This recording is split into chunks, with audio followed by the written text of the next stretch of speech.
एक अकेला अंतरिक्ष यात्री जो अपने साथियों से बिछड़ चुका है, लेकिन फिर धीरे धीरे करके उसे अपनी मौत का डर नहीं बल्कि उसका इंतजार सताने लगता है, कब वो आ जाए और कब वो सुकून से मर जाए। लेकिन ऐसा क्यों होता है? कहानी की शुरुआत होती है प्लैनेट मार्स पर बने एक स्पेस स्टेशन से, जहां कुछ एस्ट्रोनॉट अपने काम को बखूबी तरीके से पूरा कर रहे हैं। लेकिन फिर अचानक से उस पर किसी अज्ञात चीज का हमला होता है और इसे उन्हें इतना टाइम नहीं मिल पाता कि वो लोग अपने स्पेस स्टेशन तक पहुंच सके। इसीलिए उन्हें मजबूरन कुछ दूरी पर बने कुछ एस्केप पॉड्स का इस्तेमाल करना पड़ता है, जिसमें वो बिना कुछ देखे समझे बस चढ़ जाते हैं। लेकिन तभी एक बार दोबारा वही हमला होता है और आधे से ज्यादा यात्री मारे जाते हैं। सिर्फ बचता है तो ट्रॉय, जो अपनी एक मरी हुई साथी के बगल में बैठा हुआ था, उसी पॉड के अंदर, जिसकी हालत अब बद से बदतर हो चुकी है क्योंकि उस हमले में इस डिवाइस को काफी नुकसान पहुंचा है। सिर्फ ट्रॉय के हाथ पर लगा हुआ एक ब्रेसलेट ही काम कर रहा है, बाकी की चीजें उसके कंट्रोल में नहीं है। इससे होता यह है कि उसका ये पोडियम अपनी ही मर्जी से अलग दिशा में जाने लगता है। ऐसे वो इस अनंत भुजाओं में कहीं खो सा जाएगा, फिर उसे कभी कोई ढूंढ नहीं सकेगा। लेकिन ट्रॉय ऐसा नहीं होने देगा, इसीलिए उसने अपने हाथ पैर चलाए ताकि किसी भी तरह करके किसी से भी कनेक्ट हो सके या फिर कुछ तो उसके कंट्रोल में आ जाए। बार बार उसकी नजर अपने साइड में बैठे अपने साथी की लाश पर जा रही है, जिसकी बड़ी ही बुरी तरह से मौत हुई थी। ट्रॉय को पता चलता है कि नेविगेशन सिस्टम भी काम करना बंद कर चुका है, तो उसे अपनी दिशा का अनुमान नहीं है। इतने में उसकी किस्मत चमकती है और उसका कनेक्शन एक स्पेस स्टेशन जिसका नाम रेथर 18 है उससे जुड़ जाता है। कमांडर एना उससे पूछती है कि क्या वो किसी परेशानी में है, अगर हाँ तो वो उसे पूरा किस्सा बताए। ट्रॉय उसे बताना शुरू करता है कैसे वो उसकी टीम मार्स पर कुछ ड्रिलिंग का काम कर रही थी, लेकिन तभी उन पर किसी चीज ने हमला किया जो हमें दिखाई तो नहीं दिया, पर उसके अक्स को हम साफ साफ देख सकते हैं। सभी घबरा कर भागने लगे, पर वो अक्स हमारे पीछे ही था जो एक एक करके मेरे सभी साथी को मारने लगा। लेकिन मैं अपने पोडियम में आने में सक्षम रहा।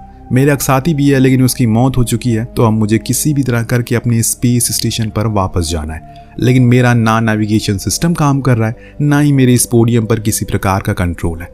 इसीलिए जितनी जल्दी हो सके एक रेस्क्यू टीम को मेरे पास भेज दो और अपने हेड कमांडर रॉबर्ट से मेरी बात करवाओ। पर एना कहती है वो ही हेड है और उसे ही बात करनी होगी, पर ट्रॉय को कोई नौसिखिया लगती है वो, क्योंकि उसे कुछ खास जानकारी नहीं थी। लेकिन एना का कहना था कि अगर उसे जिंदा रहना है तो उसे उसकी बातों को सुनना, समझना और मानना पड़ेगा, वरना वो भी अपने साथियों की तरह ही मारा जाएगा या फिर कहीं खो जाएगा इस स्पेस में। अब यहाँ ट्रॉय के पास कोई और चारा ना होने के कारण वो उसकी बात माननी पड़ती है। यहाँ एना उसे सबसे पहले अपने कोऑर्डिनेट देने को कहती है, लेकिन नेविगेशन सिस्टम खराब हो चुका है तो ट्रॉय के लिए लोकेशन बता पाना नामुमकिन था। लेकिन एना उसके ब्रेसलेट को ट्रैक करके उसे पता लगा लेती है और कहती है कि उसे बस इंतजार करना होगा क्योंकि उस तक पहुंचने में थोड़ा सा समय लगेगा।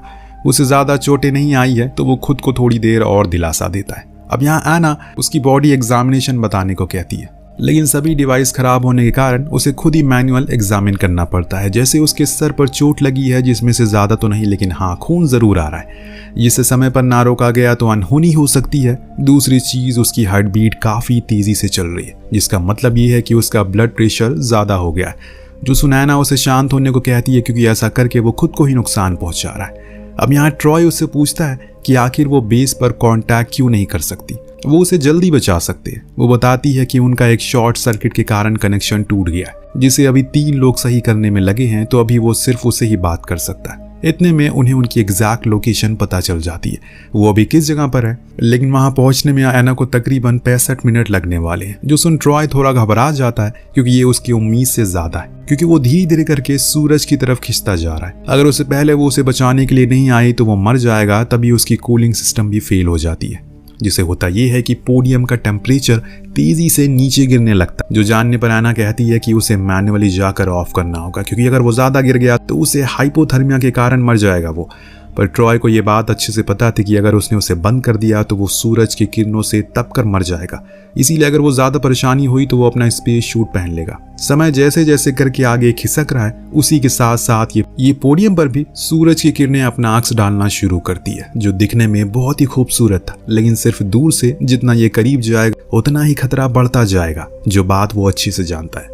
ट्रॉय को फिलहाल अभी चिंता इस बात की है कि अगर वो लोग उस तक पहुंच भी गए तो उसे बचाएंगे कैसे, क्योंकि एयर लॉक सिस्टम और थ्रस्ट तो खराब हो चुका है, जिसके बिना बाहर निकल पाना असंभव है। एना ने उसे समझाया कि उसे डरने की जरूरत नहीं है क्योंकि उसका पोडियम एयर प्रेशराइज है, तो अगर वो अपने गेट को खोलेगा तो एयर की थ्रस्ट से दूर हो जाएगा और रादर 18 की ओर जाने लगेगा। उसी समय पर वो लोग उसे होल्ड कर लेंगे। ये प्लान सुन ट्रॉय को कुछ ठीक नहीं लग रहा था। आखिर वो उसे बचाने के लिए इतनी जद्दोजहद क्यों कर रहे हैं? उन्हें तो सिंपल बस बेस तक ये न्यूज़ पहुंचानी थी, क्योंकि अगर कोई भी एस्ट्रोनॉट खो जाता है या फिर उसके साथ कुछ हादसा होता है तो उसे गाइड करने का काम बेस का होता है, ना कि किसी दूसरे स्पेस स्टेशन का, क्योंकि इससे उनके काम में खलल होती है। पर एना ने बताया कि वो चाहते हैं कि उसकी जान बच जाए, तो अगर 1% चांस रहेगा तब भी वो कोशिश करते रहेंगे।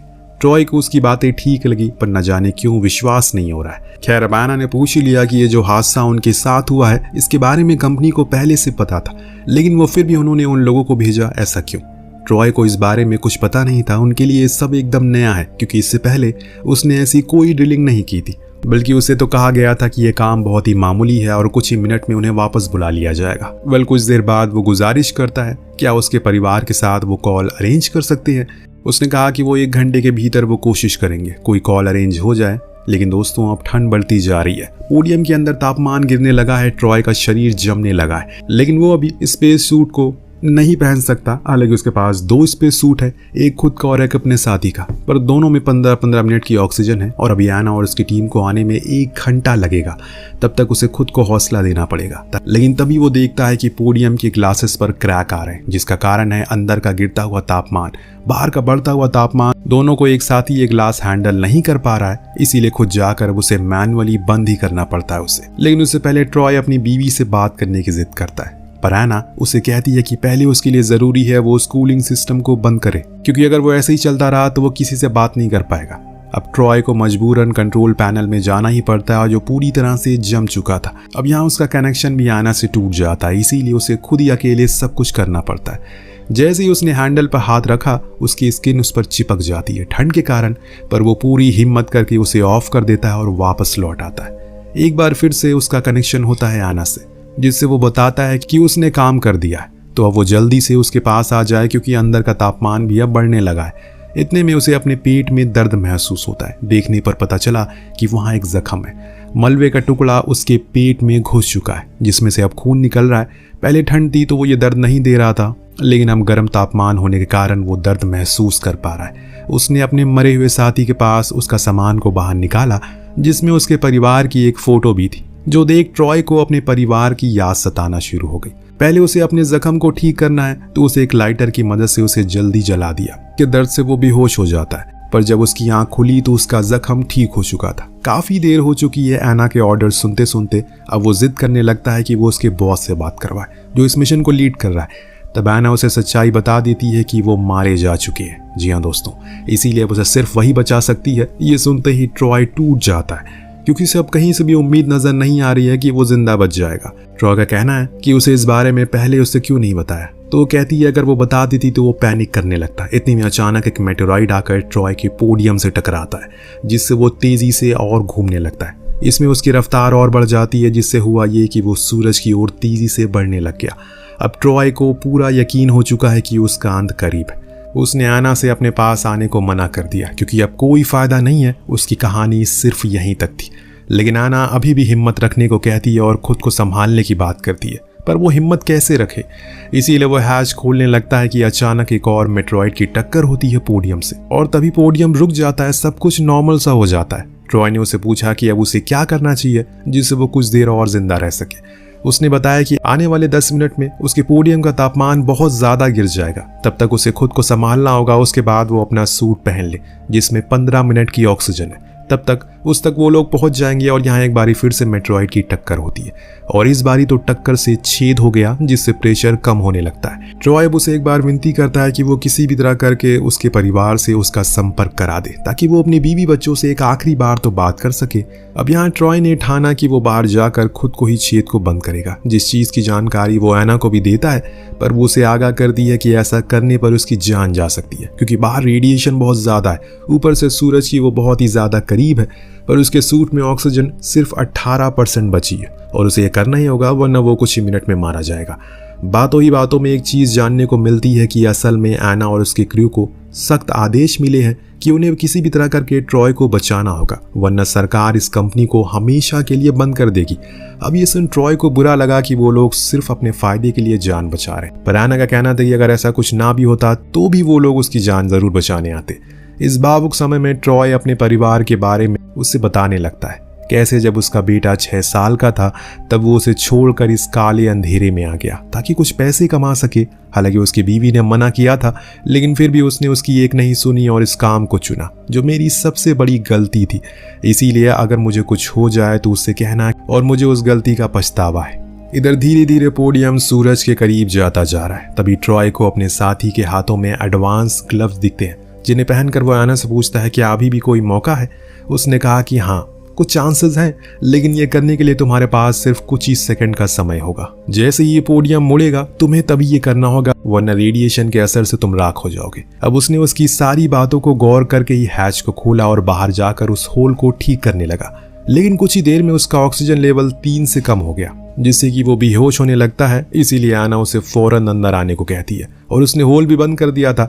इसीलिए वो जैसे तैसे करके अंदर आया और इमरजेंसी ऑक्सीजन को अटैच किया, पर उसकी हालत ठीक नहीं थी क्योंकि सूरज अब बहुत ही ज्यादा करीब आ चुका है। उसकी किरणों से उसका चेहरा जलने लगता है। जो देख वो समझ गया कि अब कोई फायदा नहीं है। उसने एना को वापस जाने को कहा, पर वो जिद पर अड़ गई। वो लोग उसे बहुत ही ज्यादा करीब है, यहाँ तक कि अब उसे देख भी सकते हैं। इसीलिए उसने उसे इजेक्ट करने को कहा, पर ट्रॉय अपने बेटी को याद करते हुए उसी सीट पर बैठा रहता है। जैसे उसने वादा किया था वो वापस जरूर आएगा क्योंकि उसका 7वां जन्मदिन मनाना है, पर अब शायद वो वादा अधूरा रह जाएगा। तभी अचानक से उसकी बीवी के साथ उसका फोन कनेक्ट हो जाता है, जिसकी आवाज को सुनकर उसके अंदर जान आ जाती है और हिम्मत भी।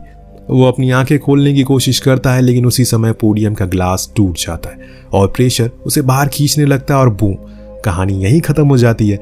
डायरेक्टर ने हमें नहीं बताया कि ट्रॉय बच पाया या नहीं, लेकिन हाँ, जहां तक हमें लगता है वो बाहर निकलते ही राख बन गया होगा क्योंकि वो सूरज के बहुत ही ज्यादा करीब था। उसके पास ऑक्सीजन बहुत ही कम थी। अगर उसने पहले एना की बात सुनी होती तो शायद वो बच जाता, लेकिन उसने पहले ही खुद की हिम्मत को तोड़ दिया और अंत में खामियाजा मिला सिर्फ मौत। ये भी हो सकता है कि वो ग्लास एना के क्रू मेंबर ने तोड़ा हो ताकि उसे बाहर निकाल सके। 2 थ्योरीज है, आपको कौन सी सही लगती है कमेंट करके जरूर बताएगा। मिलते हैं अगले वीडियो में। Thank you so much watching, peace out.